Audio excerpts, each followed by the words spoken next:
Assalamualaikum warahmatullahi wabarakatuh. Salam semangat kepada mahasiswa Sekolah Tinggi Teknologi Terpadu Nur Fikri di mata kuliah Etika Profesi, Program Studi Teknik Informatika dan Sistem Informasi. Kita sekarang memasuki pertemuan yang ke-13, yaitu pembahasan terkait cybercrime, di mana cybercrime ini atau kejahatan siber ini adalah bentuk tindakan kejahatan yang memanfaatkan teknologi komputer, jaringan komputer, internet atau perangkat digital lainnya sebagai alat sasaran atau tempat penggunanya. Beberapa istilah dalam cybercrime ini adalah seperti computer misuse, computer abuse, dan juga computer related crime. Nah, kejahatan dunia maya pada saat ini itu muncul seiring dengan perkembangan kemajuan teknologi digital. Kemudian juga komunikasi dan informasi yang berkembang begitu sangat cepat. Perkembangan inilah yang telah mengubah cara pandang kita sebagai pelaku ekonomi dalam beraktivitas, khususnya dalam bentuk dunia bisnis. Teknologi tersebut ini juga bisa dimanfaatkan untuk peningkatan efektivitas, kemudian juga efisiensi dan produktivitas, namun juga berubah menjadi senjata untuk mengambil keuntungan secara ilegal. Nah, di sini ada 3 pembahasan yang akan dibahas di pertemuan ke-13 ini. Yang pertama, kita akan membahas tentang pengertian cybercrime. Yang kedua, yaitu macam-macam cybercrime. Yang ketiga, yaitu usaha-usaha pencegahan kejahatan di dunia maya. Nah, di sini ada pengertian cybercrime menurut para ahli. Salah satunya dan yang pertama yaitu menurut Wahid dan Labib pada tahun 2010, dia mengatakan cybercrime adalah segala macam penggunaan jaringan komputer untuk tujuan kriminal atau kriminal berteknologi tinggi dengan menyalahgunakan kemudahan teknologi digital. Kemudian juga pengertian menurut Widow pada tahun 2011, cybercrime adalah setiap aktivitas seseorang, sekelompok orang, badan hukum yang menggunakan komputer sebagai sarana melakukan kejahatan atau menjadikan komputer sebagai sarana kejahatan. Semua kejahatan tersebut adalah bentuk-bentuk perbuatan yang bertentangan dengan peraturan perundang-undangan, baik dalam arti melawan hukum secara material maupun melawan hukum secara formal.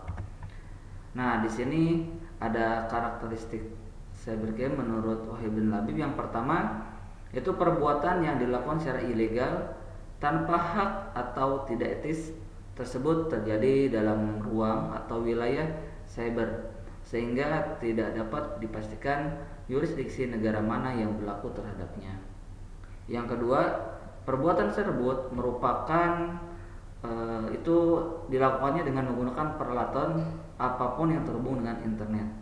Yang ketiga, perbuatan tersebut mengakibatkan kerugian material maupun imaterial seperti waktu, nilai, jasa, uang, barang, harga diri, martabat, dan kerahasiaan informasi yang cenderung lebih besar dibandingkan dengan kejahatan konvensional.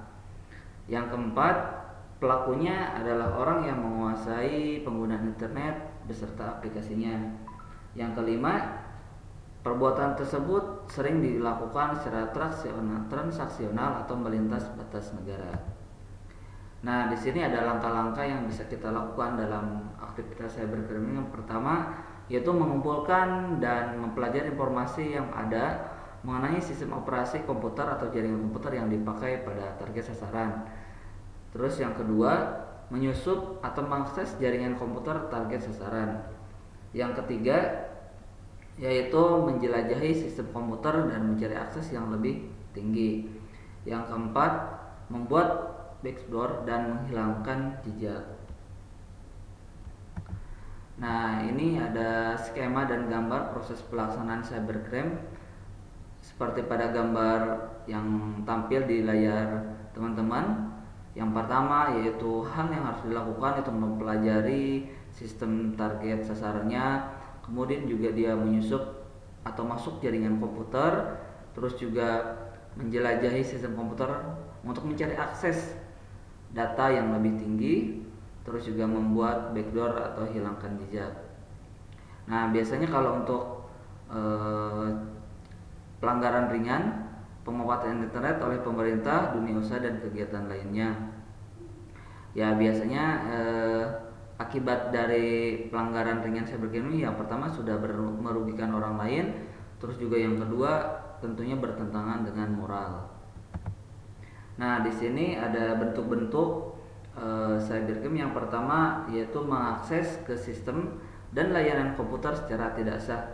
Nah, jadi di sini tuh maksudnya yaitu kejahatan ini tuh dilakukan dengan cara menyusup secara tidak sah ke dalam suatu jaringan atau jaringan komputer. Ya tujuannya yaitu untuk sabotase atau pencurian data atau juga pemalsuan informasi penting yang bersifatnya rahasia. Apakah seseorang telah memasuki kemudian melakukan perbuatan lanjutan yang merugikan korban atau tidak merupakan unsur yang menentukan kejahatan. Terus yang kedua ada konten ilegal, yaitu kejahatan ini dilakukan dengan jalan memasukkan data atau informasi ke dalam jaringan internet tentang semua hal yang tidak benar, tidak etis, dan dapat melanggar hukum atau ketertiban umum. Contoh perbuatannya seperti pemuatan berita bohong, fitnah, terus juga pembocoran rahasia negara. Unsur utama pada kejahatan konten ilegal ini yaitu isi data yang dimasukkan ke dalam jaringan komputer. Terus juga yang ketiga ada pemalsuan data. Maksudnya yaitu kejahatan ini dilakukan dengan cara memasukkan data-data pada dokumen-dokumen penting yang tersimpan dalam sistem komputer sebagai skriptis dokumen melalui internet. Kejahatan ini biasanya ditunjukkan pada dokumen-dokumen e-commerce atau lebih terkenal dengan perdagangan di elektronik, yaitu dengan cara membuat pesan seolah-olah terjadi kesalahan pengetikan yang dapat menguntungkan pelaku karena korban contohnya sudah terlanjur ya memasukkan data pribadi dan PIN-nya, sehingga ya pelaku memungkinkan menyalahgunakan data tersebut. Yang D atau yang keempat yaitu memata-matai atau spionase, yaitu dilakukan dengan jalan memanfaatkan jaringan internet untuk melakukan kegiatan mata-matai, yaitu dengan cara pelaku itu masuk ke sistem jaringan komputer. Nah, biasanya kejahatan itu ditunjukkan untuk orang atau pesaing perusahaan bisnis gitu kan. Jadi dia tuh ingin mengambil dokumen atau rahasia yang tersimpan dalam sebuah sistem komputer yang tersambung ke jaringan komputer. Yang kelima sabotase dan pemerasan. Di sini itu kejahatan ini dilakukan dengan cara membuat gangguan, perusakan atau penghancuran terhadap data, program atau sistem jaringan komputer yang terhubung dengan internet secara tidak sah. Kejahatan ini dilakukan dengan cara menyusupkan suatu virus komputer sehingga program atau sistem jaringan komputer tidak dapat digunakan. Maksudnya itu di sini tidak bisa beroperasi sebagaimana mestinya, atau dapat beroperasi tetapi tidak sesuai dengan kehendak si pelaku kejahatan.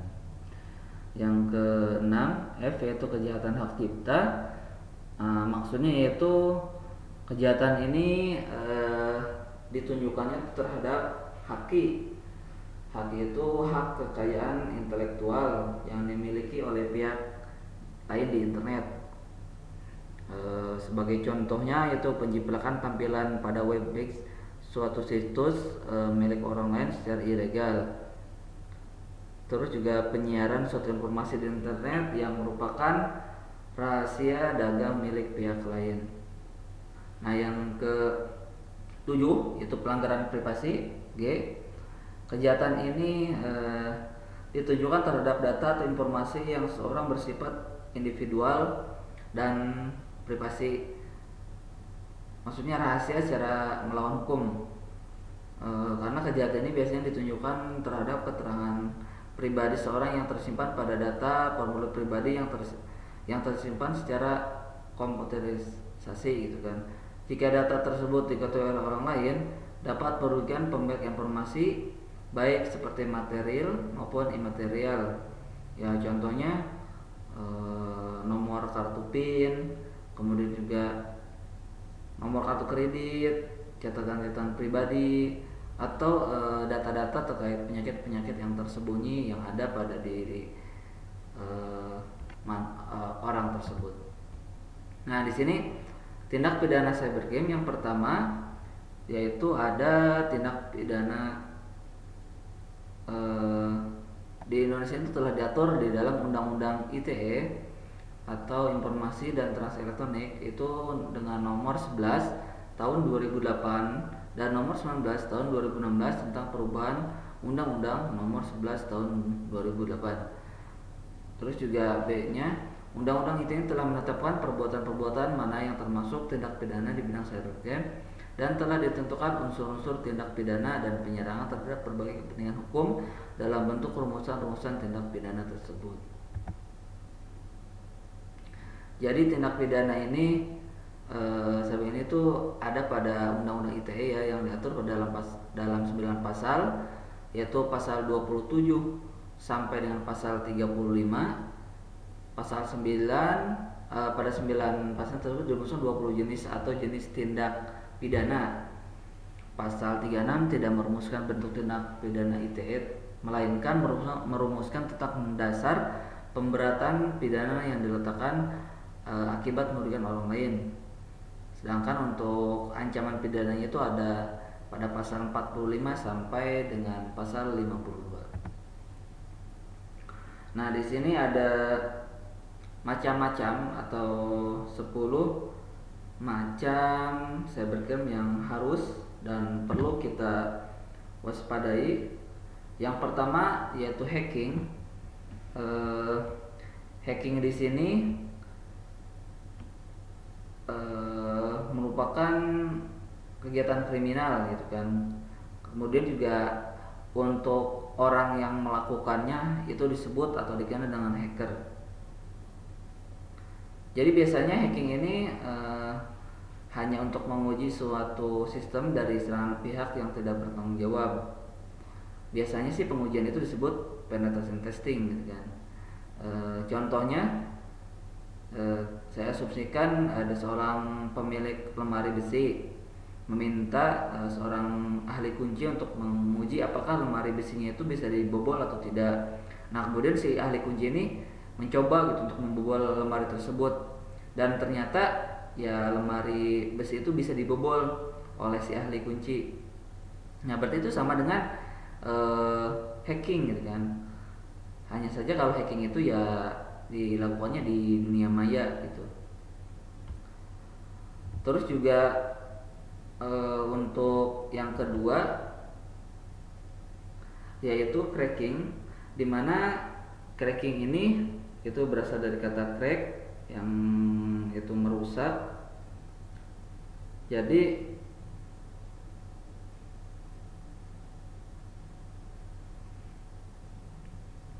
di sini cracking ini berarti lebih ke arah untuk merusak suatu sistem. Ya contoh yang paling sederhana ya berarti mengcracking software nih. Jika teman-teman mendownload aplikasi yang komersil, itu maksudnya berbayar, biasanya ya teman-teman perlu mengcrack aplikasi tersebut. Ya karena kan biasanya kalau untuk download aplikasi komersial berbayar kan lumayan. Terus juga selain download pun ya inginnya menggunakan secara full gitu kan, tapi nggak mau membeli. Nah, ini biasanya disebut dengan cracking. Jadi penyedia aplikasi bajakan ini biasanya juga menyertakan komponen aplikasi yang sudah di-crack sehingga ya tidak perlu diaktifasi kembali. Terus juga ada yang ketiga, ada phishing. Di sini biasanya kan kalau Anda memasuki situs web, biasanya teman-teman itu harus maksudnya memasukkan username dan password di akunnya. Nah, Contohnya itu jejaring sosial atau transaksi online lah gitu kan. Jadi bagaimana kalau situs web yang ditampilkan adalah sama persis, namun sebenarnya itu merupakan situs web yang berbeda. Contohnya suatu bank yang bernama ya bank itulah gitu kan, memiliki situs web resmi dengan contohnya itu domain bank itu .co.id lah gitu kan. Nah, pada situs web tersebut ada layanan untuk transaksi internet banking, ya, yaitu transfer uang ke internet. Jadi di situ teman-teman harus menggunakan atau memasukkan username dan passwordnya agar dapat mengakses layanan bankingnya. Nah, kemudian ada situs web lain juga yang tampilan sama dengan situs resmi bank itu, namun domainnya berbeda sehingga tidak begitu memperhatikannya. Misalnya www.banking.com gitu kan. Jadi biasa sih domain itu sengaja dibuat mirip dengan domain resminya. Nah, teman-teman jika terlibat akan memasukkan username dan password melalui situs yang palsu itu, ya akhirnya si pelaku kejahatan itu bisa menggunakan username dan password untuk mengakses situs yang resmi yang di bank yang tadi gitu kan. Nah, kegiatan inilah yang disebut dengan phishing. Jadi tujuannya phishing itu mencuri akun, ya biasanya sih username dan password di suatu situs dengan menipu korban yang caranya itu menggunakan situs web palsu yang sengaja dibuat mirip dengan web aslinya. Ya, walaupun keberhasilan phishing ini sangat tergantung pada tingkat kehati-hatian dan ketelitian si calon korban dalam menggunakan sistem, ya terlebih lagi sistem online gitu kan. Kemudian yang keempat ada carding. Carding sebenarnya lanjutan atau tindak lanjut dari phishing. Kalau target carding biasanya pemilik kartu kredit setelah pelaku sukses itu mendapatkan akun korban. Nah, biasanya dia langsung menguras kartu kredit tersebut. Ya tujuannya biasanya untuk menggunakan belanja online, e-commerce yang mendukung pembayaran itu biasanya untuk pihak kartu kredit. Yang kelima, di phishing merupakan kegiatan merubah wajah atau suatu situs web sehingga menjadi penampilan yang lain. Contoh saja waktu itu juga ada situs resmi Telkomsel atau Indosat, ya karena di page-nya yaitu berbeda gitu kan. Contoh juga waktu tahun 2004 saat pemilihan umum itu di page KPU itu maksudnya mendadak berubah nama menjadi nama buah dan nama-nama hantu. Jadi ya masih banyak lah gitu kan terkait di page ini. Terus juga yang keenam ada spamming. Ya kalau spam ya biasanya sih maksudnya diartikan sebagai pesan email yang tidak diinginkan yang diterimanya oleh pemilik suatu akun email. Walaupun spamming ini tidak berbahaya dan tidak juga dikategorikan sebagai tindak kejahatan. Nah, biasanya kalau spamming ini mengirimkan emailnya untuk kebutuhan pemasaran, ya biasanya seperti untuk promosi barang atau layanan. Ya, spam ini menjadi sarana kejahatan apabila pesan yang dikirimkan itu berisi muatan konten yang dilarang. Misalnya di pesan tersebut ada konten yang menipu, itu juga ada memprovokasi kita, terus menyebarkan fitnah dan konten-konten terlarang lainnya. Nah, yang ketujuh ada sharing konten ilegal. Kalau sharing konten ilegal di sini itu sebenarnya hampir sama ya dengan spam. Kalau spam itu biasanya merujuknya ke pesan pribadi, yaitu via email atau chat. Kalau untuk sharing konten ilegal, ya biasanya konten itu bisa berupa video, terus juga rekaman suara, gambar, atau juga ada teks yang mengandung unsur-unsur terlarang. Nah, biasanya kalau teman-teman memperhatikan search engine seperti Google gitu kan, atau sosial media seperti Facebook atau Instagram, biasanya ada fitur laporkan atau sejenisnya. Nah, ini untuk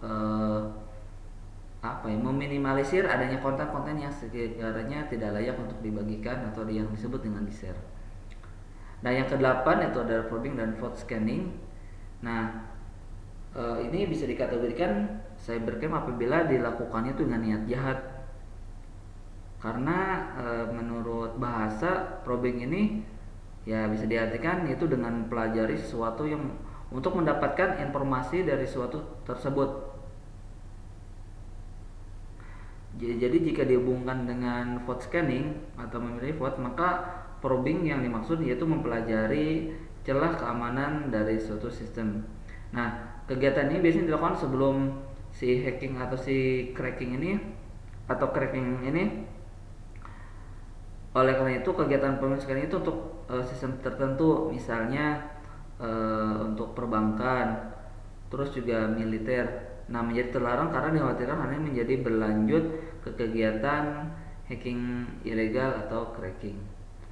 Kemudian yang ke-9 yaitu cyber squatting dan typo squatting. Tadi kan sebelumnya saat di phishing itu saya menyampaikan terkait domain resmi bank yang contohnya www.bankitu.co.id yang fiktifnya. Kemudian ada juga dengan nama www.bank_itu.com kan. Nah, ini besar kemungkinan bukanlah suatu tidak kesengajaan. Artinya seorang juga mungkin membeli domain yang mirip atau hampir mendekati domain resmi dari perusahaan itu yang sudah terkenal dengan tujuan ya seperti berharap perusahaan yang bersangkutan akan membeli domain tersebut dan pelakunya memperbolehkan tarif yang lebih mahal dari harga aslinya. Sistem kerjanya kurang lebih mirip seperti calo tiket yang konvensional gitu kan. Terus juga domain itu digunakan untuk situs web palsu. Terus domain tersebut juga untuk perusahaan yang bergerak di bidang yang sama namun belum begitu terkenal. Nah, untuk yang ke-10 yaitu denial of service atau DOS dan distributed DOS attack. Jadi di sini serangan ini juga sangat meresahkan ya.